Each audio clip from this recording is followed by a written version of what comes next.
இந்த சேனலுக்கு நீங்கள் புதுசாக இருந்தீங்கன்னா சப்ஸ்கிரைப் பண்ணிக்கோங்க, பக்கத்தில் இருக்க பெல் ஐக்கானை கிளிக் பண்ணிக்கோங்க.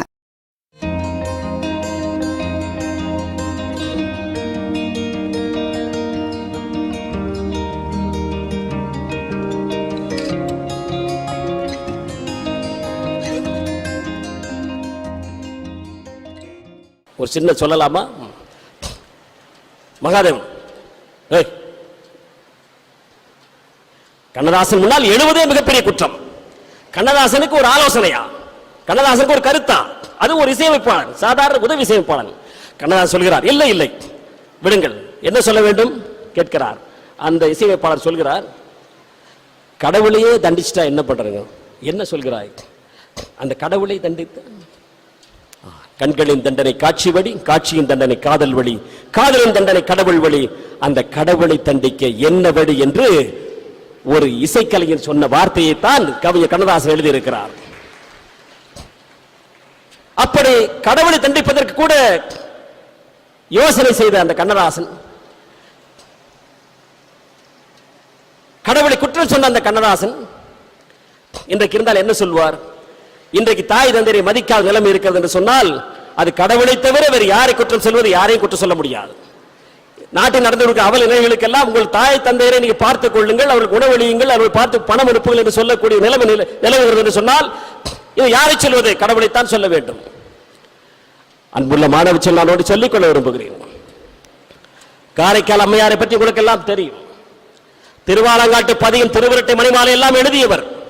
63 நாயன்மார்களில் மிகச்சிறந்த ஒரு தலையாய ஒரு இடத்தை தக்க வைத்துக் கொண்டிருக்கிற பெருமைக்கு சொந்தக்காரர் ஒரு பெண். தலையால் நடந்து இமயமலையில் நடந்து செல்கிறார் கைலாயத்திலே இறைவனை காண்பதற்காக. இறைவன் தரிசனத்தை கொடுக்கிறான். கொடுத்து அம்மையே என்று சொன்ன போது காரைக்கால் அம்மையார் சொல்றார், அப்பரே என்று சொன்னார். அம்மையே உனக்கு என்ன வேண்டும் என்று கேட்ட போது அவர் சொன்னார், காரைக்கால் அம்மையார் சொன்னார், அது பெரிய புராணத்தில் சேக்கிலார் எழுதிய பெரிய புராணத்தில் சேக்கிலார் சொல்லுகிறார். எப்படி சொல்ல தெரியுமா? இனி என்ன வேண்டும் உன்னுடைய வாழ்க்கையில்? இது என்ன வேண்டும் என்று சொன்னால், இரவாத இன்ப அன்பு வேண்டி பின் வேண்டுகின்றார், பிறவாமை வேண்டும். மீண்டும் பிறப்பு உண்டேல் உன்னை என்றும் மறவாமை வேண்டும்.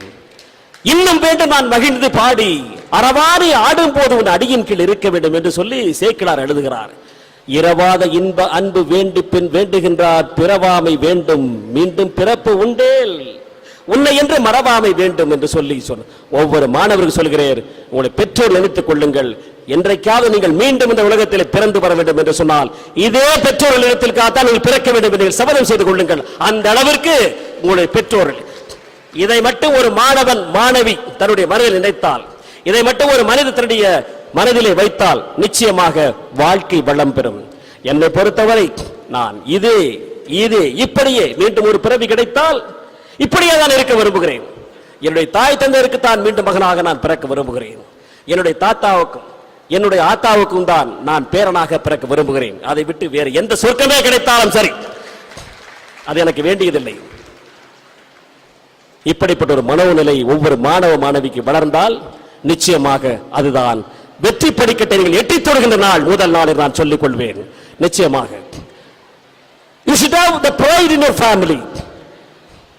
அந்த குடும்பத்தின் மேலே அந்த அக்கறை இருக்க வேண்டும், ஆர்வம் இருக்க வேண்டும், நாட்டம் இருக்க வேண்டும், பெருமை இருக்க வேண்டும். எந்தையும் தாயை மகிழ்ந்து குலாவி இருந்ததும் இன்னாடே, அவர் 1000 ஆண்டுகள் வாழ்ந்து முடிந்ததும் இன்னாடே, அவர் சிந்தையில் 1000 எண்ணங்கள் வளர்த்து சிறந்ததும் இன்னாடே, அங்கவரமாய அவருடைய பூந்துகள் ஆர்ந்ததும் இன்னாடே என்று சொல்லி சொன்னானே பாரதி. எதற்காக சொன்னான்? என்னுடைய நாடு, என்னுடைய தாய் தந்தையர், என்னுடைய மூதாதையர், முன்னோர்கள், என் வரலாறு, என்னுடைய ஆன்மீக தலைவர்கள், என் நாட்டை ஆண்ட அரசியல் தலைவர்கள், இவெல்லாம் எனக்கு மிகப்பெரிய ஆதர்ச புருஷர்கள்.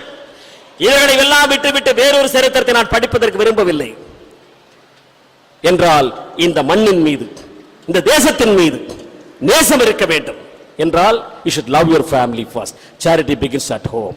ஆகவே உங்களுடைய தாய் தந்தையரை வணங்குவதற்கு நீங்கள் முதலிலே தெரிந்து கொள்ளுங்கள். இந்த நாடு எப்படிப்பட்ட நாடு என்று சொன்னால், சரித்திரத்துடைய பக்கங்களை நீங்க புரட்டி பார்த்தால் நிறைய இருக்கிறது. சோழன் கோச்செங்கனானுக்கும் சேரமான் கணைக்கால் இரும்புரைக்கும் மிகப்பெரிய போர் நடந்தது. 2000 ஆண்டுகளுக்கு முன்னால் நடந்த சங்க இலக்கிய நிகழ்ச்சியை நான் சொல்ல விரும்புகிறேன். இருவருக்கும் இடையே மிகப்பெரிய போர். வாளோடு வாழ் போது போர்க்களத்திலே தோளோடு தோள் என்று பணியாற்றுகிற தோளை நெஞ்சங்களாக மின்னல் கீற்றுகள் வாளிலே இருந்து பொறிபறக்க வருகின்ற வேளை இருவரும் யார் ஒருவர் யார் பெரியவர் யார் சிறியவர் என்று சொல்ல முடியாத அந்த அளவுக்கு மிகப்பெரிய வீரர்கள். ஆனால் போர் என்று சொன்னால் யாராவது ஒரு தோற்றாக வேண்டும் அல்லவா? சேரமான் கணைக்கால் இரும்புரை தோற்கடிக்கப்பட்டான். அன்றைக்கு தோற்கடிக்கப்பட்ட சேரமான் கணைக்கால் இரும்புரையை குடவாயிற் கோட்டத்தை சிறையிலே அடைத்தான் சோழன் கோச்செங்கனான். குடவாயிற் கோட்டம் என்பது இன்றைக்கு கும்பகோணம் என்று சொல்லக்கூடிய அந்த நகரம்தான் அன்றைக்கு குடவாயிற் கோட்டம் என்று சொல்லப்பட்டது.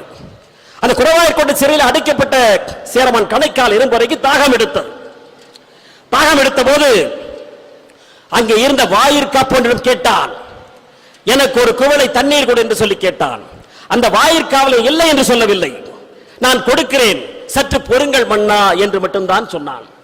நேற்று வரை ரதகஜ துரக பதாதிகளோடு கண்ணசைவு கட்டுப்பட்டு லட்சக்கணக்கான வீரர்களை கொண்டு மிகப்பெரிய படையை கொண்டு சைனியத்தை கொண்டிருந்தவன், ஆற்றல் மிகுந்த படைகளுக்கு தலைவன், மக்கள் எல்லாம் போற்றி பாடுகின்ற மிகப்பெரிய அரசன், இன்றைக்கு நான் சங்கிலியால் கட்டப்பட்ட நாயை போல பிணைக்கப்பட்டிருக்கிறேன், எனக்கு ஒரு கோடை நீர் கொடுப்பதற்கு நீ தாமதம் செய்கிறாயா என்று சொல்லி உண்ணா நோன்பிருந்து உயிர் துறந்த நாடு இந்த தமிழ்நாடு என்பதை நீங்கள் இடத்திலே தெரிந்து கொள்ளுங்கள். குளவு இறப்பினும் உண்ணா நோன்பிருந்தது மட்டுமல்ல, ஒரு கவிதை எழுதி வைத்து விட்டு தான் இறந்தான். அதனால் தான் பேசிக் கொண்டிருக்கிறோம். குளவு இறப்பினும் ஊன் தடு பிறப்பினும் ஆள் அன்று என்று வாளின் தப்பார் தொடர்படை ஞமலின் இடர்படுத்திய கேளல் கேளிர் வேளாண் சிறுபதம் மதுகை இன்றி வயிற்று தீ தனிய தாம் இறந்து உண்ணும் அளவு இன்மரோ இவ்வுலகத்தானே என்று சொன்னான். இந்த புறநானூற்றிலே சேரமான் கணைக்கால் இரும்புரை எழுதிய பாடலாக பதிவு செய்யப்பட்டிருக்கிறது. என்னுடைய பொருள் என்னவென்று சொன்னால், தமிழகத்திலே ஒரு குழந்தை இறந்தாலும் சரி, அது அரைகுறையாக கருச்சிதைவு ஏற்பட்டு சதை பிண்டமாக பிறந்தாலும் சரி, அது ஒரு உயிர் இல்லை என்று கருதி அதை வாளால் ஒரு கோடு போடாமல் விடமாட்டார்கள். ஏனென்று சொன்னால் மரணம் என்பது போரிலே இரத்த காயத்தோடு இருக்க வேண்டும். அப்படி குழந்தை இறந்தால் கூட ஒரு கோடு போட்டு நெஞ்சத்திலே ஒரு கீறல் கீறி புதைக்கிடும் நாடு இந்த நாடு. இந்த நாட்டிலே ஒரு கோடை நீருக்காக ஒரு மன்னன் கையேறி நின்றான் என்ற அவலையிலே வர வேண்டாம். நான் உயிர் துறக்கிறேன் என்று சொல்லி அந்த பாடல் எழுதி வைத்து விட்டு இறந்தான். இவையெல்லாம் இந்த நாட்டில் நடந்தது. இதையெல்லாம் விட்டு வாட்ஸ்அப், ஃபேஸ்புக் என்று சொல்லி பக்கம் பக்கமாக நாம் பார்த்து கொண்டிருக்கிறோம். ஒவ்வொருவருக்கும் முதுகிலே வலி வந்தது போல அந்த கோவை மாநகரிலே பார்த்தால் ரேஸ் கோர்ஸ், என்னுடைய இல்லத்துக்கு பக்கத்தில் இருக்கிற ரேஸ் கோர்ஸ் ஃப்ரீ வைஃபை என்று சொல்லுகிறார்கள். அங்கே பார்த்தால் குனிந்ததலை நிமிராமல் அன்றைக்கு சொல்லுவார்கள், தொட்ட இடம் துலங்க வரும் தாய் குலமே வருக என்று சொல்லுவார்கள். அதை போல அப்படி குனிந்ததலை நிமிராமல் இன்றைக்கு ஆண்கள் எல்லாம் அவ்வளவு பணிவாக வந்திருக்கிற காட்சியை பார்க்கிறோம். என்னவென்று கேட்டால் அங்கே வாட்ஸ்அப் பார்த்து கொண்டிருக்கிறார்கள். முதுகு வலி வந்து விட்டதா நண்பரே என்று சொல்லி கேட்டால் அதை கூட சொல்லுவதற்கு நேரம் இல்லை. அவர் அருகிலே இருக்கிற இருசக்கர வாகனத்தை எடுத்து சென்றால் கூட அவருக்கு தெரிவதில்லை. இந்த அளவுக்கு அங்கு என்ன இருக்கிறது என்பது எனக்கும் தெரியவில்லை. அதே போல தொலைக்காட்சி, அது தொலைக்காட்சியா ஒரு இல்லை விட்டு விட்டார்களா என்று தெரியவில்லை. அதுவும் நம்முடைய இல்லத்திலே புகுந்த அரக்கராக இன்றைக்கு நம்ம எல்லாம் மாட்டிக்கொண்டிருக்கிறது. இன்னும் எத்தனை இங்க இருப்பவர்கள் எத்தனை பேர் இன்றைக்கு இருக்கிற தொலைக்காட்சியினுடைய சீரியல் என்ன ஆச்சோ என்று சொல்லி மறைந்து கூட எனக்கு தெரியவில்லை. அது எதுவானாலும் ஆகிட்டு நமக்கு ஒன்றும் ஆக போறதில்லை, நம்ம எந்த விதத்தில் பாதிக்க போவதில்லை. அவையெல்லாம் மாயை வித்தைகள், நம்முடைய நேரத்தை கொள்ளையடிப்பதற்காக கார்ப்பரேட் கம்பெனி உருவாக்கப்பட்ட மாய வித்தைகள். எந்த ஒரு நேரத்திலும், எந்த ஒரு நொடியிலும், எந்த ஒரு கணத்திலும் தன்னைத்தான் மேம்படுத்திக் கொள்ளாத ஒரு மனிதன் இருந்தால் அவருடைய வாழ்க்கை சிறக்காது. இதுதான் முயற்சி வெற்றி அடைந்தவர்களுக்கெல்லாம் இன்றைக்கு சொல்லக்கூடிய மிகப்பெரிய தாரக மந்திரம். இன்றைக்கு கிட்டத்தட்ட 100 மாணவர்கள் இன்றைக்கு விருது பெற காத்திருக்கிறார்கள். விருது பெறாத மாணவர்களுக்கு தான் அறிவுரை கொடுக்க வேண்டும். விருது பெறுகிற மாணவர்களை பற்றி கவலை இல்லை, அவர்களுக்கு எதிர்காலம் சிறப்பாக இருந்திருக்கலாம். ஆனால் விருது பெறாத மாணவர்கள், ஷேக்ஸ்பியர் உங்களுக்கு தெரியும், 37 நாடகங்கள் அங்கே ஆங்கில இலக்கியத்தில் எழுதியவர். ஆங்கிலத்தில் நான் முதுகலை பட்டம் பெற்றவன், ஆங்கில இலக்கியத்தை கரைத்து குடித்தவன். நான் சொல்வதற்கு இல்லை, யாராவது பேசினால் என்று சொன்னால் கூட நான் சொல்ல மாட்டேன். கரைத்து குடித்தவன் என்று சொன்னால் என்ன, நன்றாக படித்தவன் என்று பொருள், அவ்வளவுதான். கரைத்து குடித்து விட்டால் பிறகு எப்படி மட்டும் படிப்பது? அந்த அளவிற்கு ஆங்கில இலக்கியத்தின் மேலே ஒரு மிகப்பெரிய காதல், ஒரு நேசம், தாகம். அப்படிப்பட்ட 37 நாடகங்களில் ஷேக்ஸ்பியர் அவருடைய காலத்திலே மரியாதை தரப்படவில்லை. அன்றைக்கு இருந்த மார்லோ என்ற ஆங்கில நாடகாசிரியரை தான் அங்கே ஆங்கில நாடக உலகம் முதலிலே வைத்து போற்றியது. இவ்வளவு ஏன், சுப்பிரமணிய பாரதியாரை பற்றி உங்களுக்கு தெரியும். மதுரையிலே பள்ளிக்கூடத்திலே பணியாற்றி கொண்டிருந்த போது மதுரையிலே ஒரு கவிதை போட்டி நடந்தது. அந்த கவிதை போட்டிக்கு அவரை அழைத்தார்கள். நண்பர்கள் எல்லாம் சொன்னார்கள், பாரதி இந்த கவிதையிலே போட்டியிலே நீ கலந்து கொண்டு பரிசு பெற வேண்டும். அந்த காலத்தில் முதல் பரிசு என்பது 500 ரூபாய். பாரதியுடைய நிலைமை உங்களுக்கு தெரியும், எவ்வளவு வறுமையான நிலையில் இருந்திருக்கார் உங்களுக்கு தெரியும். நண்பர்கள் சொன்னார்கள், 500 ரூபாய் உங்களுக்கு கிடைக்குமே பாரதி, நீங்கள் கவிதை எழுதுங்கள் என்று சொன்னார்கள். அவர் சொன்னார், இவையெல்லாம் மிக சின்ன விஷயங்கள், சாதாரண விஷயங்கள், இந்த இடத்துல கலந்து கூட நம்மை சிறுமைப்படுத்திக் கொள்ளக் கூடாது என்று பாரதி சொன்னார். நண்பர்கள் சொன்னார்கள், இல்லை இல்லை என்று அவரை நன்றாக ஸ்க்ரூ கொடுத்து நன்றாக போய் பாட்டு எழுதி வைத்து விட்டார்கள். ஒரு பாட்டை எழுதி அனுப்பினார். நடுவர்கள் அங்கே வந்து பாடலை தேர்வு செய்தார்கள். தேர்வு செய்த போது முதல் பரிசு 500 ரூபாய் வேறொரு கவிதை கொடுத்தார்கள். இரண்டாம் பரிசு 300 ரூபாய், அதுவும் வேறொரு கவிதைக்கு கொடுத்தார்கள். மூன்றாவது பரிசு 200 ரூபாய் பாரதி எழுதி கவிதைக்கு போனால் போகிறேன் சொல்லி கொடுத்தார்கள். பாரதி கண் கலங்கினார். நண்பரிடத்தில் சொன்னார், நான் முதல்ல சொன்னேனே, இந்த கவிதை போட்டி என்பது வேறு யாரோ ஒருவரை வெற்றி பெற வைப்பதற்காக வைக்கப்பட்ட போட்டி. இதில் நாமே கலந்து கொள்ள வேண்டும். நான் சொன்னேன் வேண்டாம் என்று, நீங்கள் தான் வற்புறுத்தி கலந்து கொள்ள வைத்தீர்கள். இன்னைக்கு நான் அவமானப்பட்டிருக்கிறேன் என்று சொல்லி குமரினார் பாரதி.